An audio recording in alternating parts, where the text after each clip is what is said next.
a new water tank. We've had a water tank failure, and so I'm getting ready to put the pieces together. I've already installed the immersion heater, which goes in the end.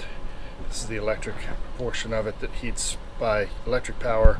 There's also a circuit that heats from the engine, so it runs engine coolant through a coil inside, and that heats it as well, so you can get hot water two different ways. And this is the pressure relief valve. I've put some Teflon gel on the threads, and now I'm just gonna throw it in there.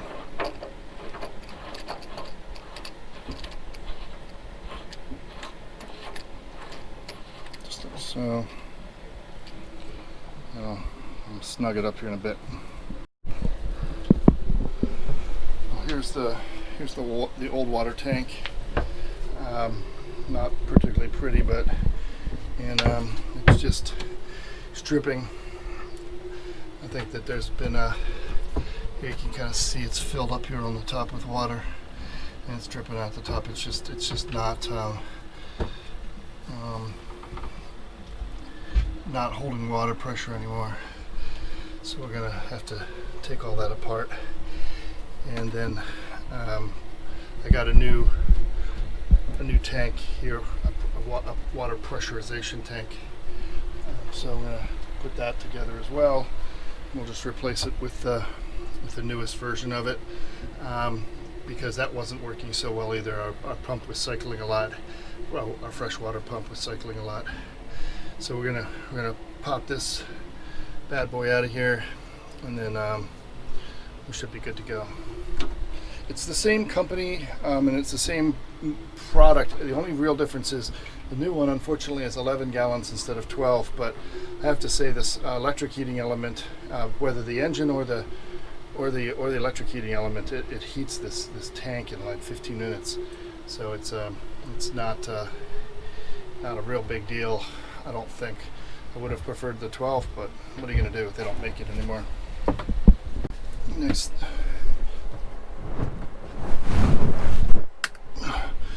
the next thing is done in the engine. These two valves here shut off the circuit, the engine circuit, to the hot water. So we're going to do that so that we don't drain the whole system down. I'm going to shut these off. They have to be opened back up when I'm done, though, or else we're going to be probably not get cooling to the engine. So it's going to be important, kind of final thing to do.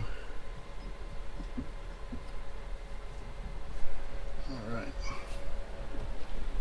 I'll leave this engine compartment open, so remember to do that. One of the other big things is to make sure that the water heater itself is off at the panel, so we don't, shock ourselves here. It's a 230 volt circuit, so we don't want to have anything go crazy. We're in a little bit of a bouncy anchorage or harbor here tonight, this afternoon. So I wish I had a better situation, but this is what it is.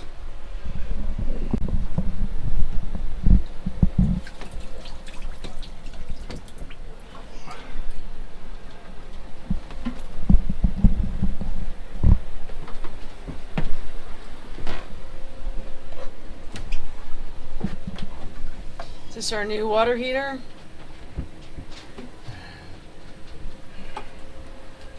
It's gonna go here. Yeah. After you take that tank out and put in take this tank out. That one. How's it going? Yeah, it's going. The usual sweat and stuff not wanting to fit or unfit or whatever. It's just been difficult. As usual. We got the old one out. The new parts don't work? No, none of them are the right size. At least so far. So I'll have to check and see how it ends up once I get this other red tank out. Let's go from there. Got everything out of here, tank and everything, and so unfortunately, the fittings they sent me are really not the right ones. I'd sent pictures and kind of specifications on it, but it doesn't look like these are the ones I had intended. However, the old pieces came out perfectly fine, and we're soaking them in vinegar, trying to get them kind of cleaned up. It doesn't necessarily need that. It's just it's nice to clean, get as much of the old crap off of there as possible. I'm looking to try to get a good seal. Like this has some sort of red goop all on the inside. And of course, we don't have any water, so I can't wash my hands or really clean anything. And as usual, I'm just sweating away. I found myself reading my wearing my reading glasses because I just find it a little bit easier. Yeah, so here's the new tank. I managed to get this piece on, and I'm going to work on the other ones here in a minute. They didn't cut this foam away enough to get down in there with wrenches. I think they spray the whole. They put covers on, spray the whole tank, and they just cut a little bit off the insulation. So not great, but we'll make it work. What you doing? Just bumming out about stuff not fitting together as always. And they supposedly use speed fittings on this, but then I go and I watch the video on how to use it, and then I get in here to find that actually it's not that, it's something else that they've used. It's a different product, and it doesn't pull apart. It doesn't pull apart? No, it's got like shark bite teeth on it, so you can't release it. Ugh. You just have to put it on to the proper amount and then screw it tight. But if it gets pushed on too far, no, just get another piece of pipe. But by the way, this one doesn't come off. Coolant circuit runs through the hot water heater, which I always wondered about the safety of that. But that's how it works. So yeah, here we are. I'm just gonna throw it. We've lost quite a bit of coolant.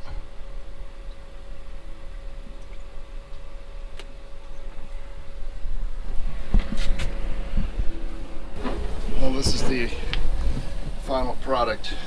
New accumulator, a new cholorifier, which is what the Brits call a hot water tank. And it was, as usual, just really virtually impossible to put together. But it is back in, and went overnight without leaking any water into the bilge that we could tell. So we think we're pretty good on that. These speed fit fittings do work as advertised. They really do. So they generally hold water pressure pretty well. I do think I have a wrong part in one of these down here. I'm just going to have to keep a close eye on it. There's two types of rings inside the collar, and I used the wrong one, but I'm not so sure it matters. It just presses up against the O-ring. Yep. So I think we're going to just go with that and see what happens. So what I'm going to do, I'm going to put it in gear and start. It's going to require quite a bit of power until this stern line starts to get taut. Okay.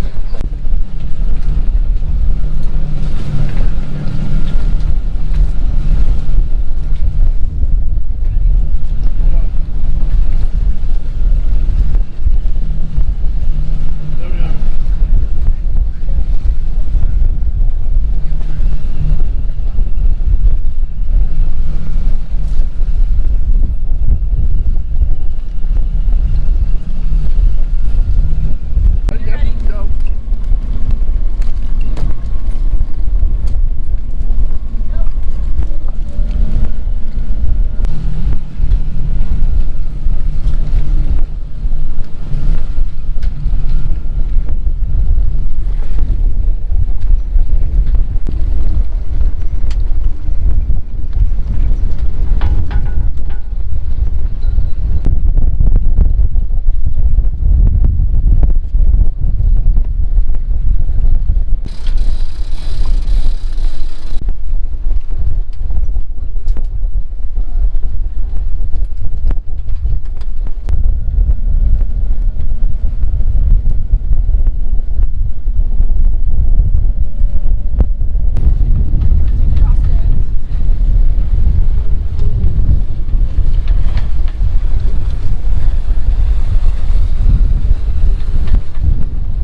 left Naussa.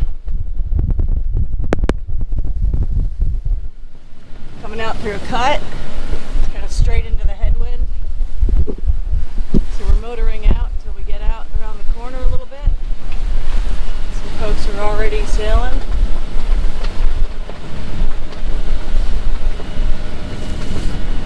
About 25 apparent. A lot of roll left over from the storm yesterday.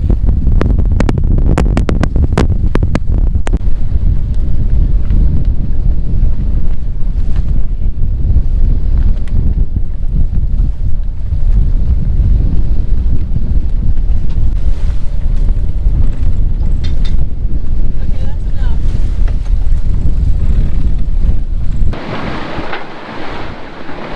Finally sailing again. Really fun not, but that's okay.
Knocked off the boat. Steers mode. Reefed sails.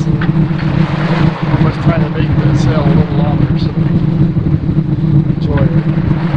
I'm just heading over to Naxos, which is about, I don't know, 10 nautical miles or so. And just got to keep an eye on the ferries. That's what I'm doing. Ferry traffic. We've got one coming in behind us here. Another one down there, and they're both probably going to Naxos. So we'll see. We'll see how we do. Well, just arrived in Naxos, so we're gonna run in and get our transit log stamped by the port police, customs people, and then grab some lunch. The spot we got is a little exposed. This entire marine is exposed due to the ferry traffic. The big ferries, when they come in, they do a spin right out there, and it just sends a swell right on into the marina area. But we're gonna see how bad it is. We're just gonna be here for one night probably, and then take off tomorrow.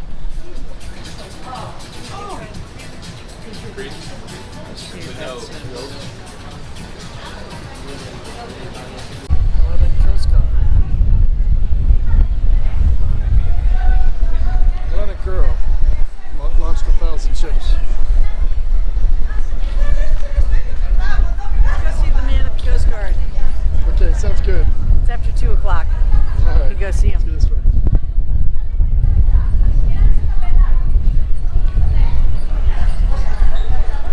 Adam 12, Adam 12. See you, man.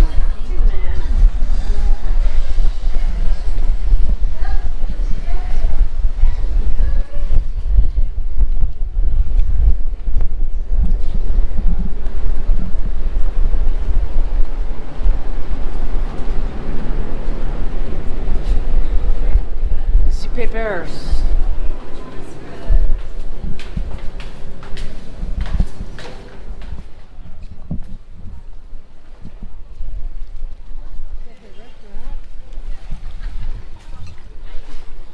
Well, it sure is protected.